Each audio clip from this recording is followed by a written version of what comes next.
World chess championship 2024માં D ગુકેશે ડિંગ લિરેન સામે 3 વખત પુનરાવર્તન ડ્રો નકારી સાથે જ એક તીવ્ર અને વ્યૂહાત્મક લડત આપી। વર્લ્ડ ચેસ ચેમ્પિયનશિપમાં ભારતીય ગ્રાન્ડમાસ્ટર ડી ગુકેશે વર્તમાન વર્લ્ડ ચેમ્પિયન ડિંગ લિરેન સામે 3 વખત પુનરાવર્તન ડ્રો નકારીને એક તીવ્ર અને વ્યૂહાત્મક લડત આપી। સિંગાપોરના રિસોર્ટ્સ વર્લ્ડ સેન્ટોસામાં યોજાયેલી ચેમ્પિયનશિપની છઠ્ઠી રમત 46 ચાલ પછી ડ્રોમાં સમાપ્ત થઈ, જેનાથી મેચ સ્કોર 3-3 પર બરાબર થઈ ગયો। ગુકેશ, જે તેમના આક્રમક અને નિર્ભય શૈલી માટે જાણીતા છે, તેમણે પુનરાવર્તન દ્વારા ડ્રો માટે સમાધાન કરવા કરતાં થોડી ખરાબ સ્થિતિમાં રમવાનું પસંદ કર્યું। આ નિર્ણયે રમતને વધુ રોમાંચક બનાવ્યો, કારણ કે ડિંગ પાસે જીત માટે દબાણ કરવાની તકો હતી। જો કે ગુકેશની પ્રતિરોધકતા અને વ્યૂહાત્મક રમતે ખાતરી કરી કે રમત કઠોર લડત પછી ડ્રોમાં સમાપ્ત થાય।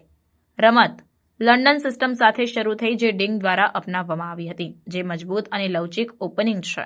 તેણે ઝડપથી થોડો ફાયદો મેળવ્યો, પરંતુ ગુકેશની દ્રઢ રક્ષણાત્મક રમતે તેને રમતમાં રાખ્યો।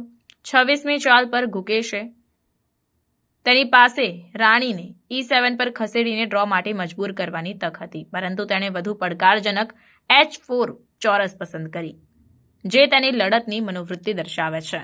દબાણ છતાં ગુકેશે સ્થિતિની જટિલતાઓને સંભાળવામાં સફળતા મેળવી અને રમત અંતે રૂક એન્ડ પોન અંતિમ રમત સુધી પહોંચી। બંને ખેલાડીઓએ ઉચ્ચ સ્તરની અંતિમ રમત કૌશલ્ય દર્શાવ્યું અને 46 ચાલ પછી તેમણે 3 વખત પુનરાવર્તન દ્વારા ડ્રો માટે સંમતિ આપી।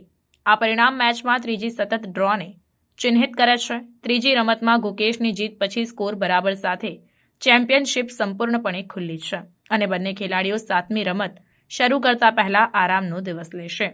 ગુકેશનો પુનરાવર્તન દ્વારા ડ્રો ટાળવાનો નિર્ણય માત્ર તેની લડતની ભાવનાને જ દર્શાવતો નથી, પરંતુ તેની રમતને માનસિક ધાર પણ આપે છે। ચેમ્પિયનશિપ આગળ વધતા ચાહકો આ બે ટોચના ખેલાડીઓ વચ્ચે વધુ રોમાંચક મુકાબલાની અપેક્ષા રાખી શકે છે।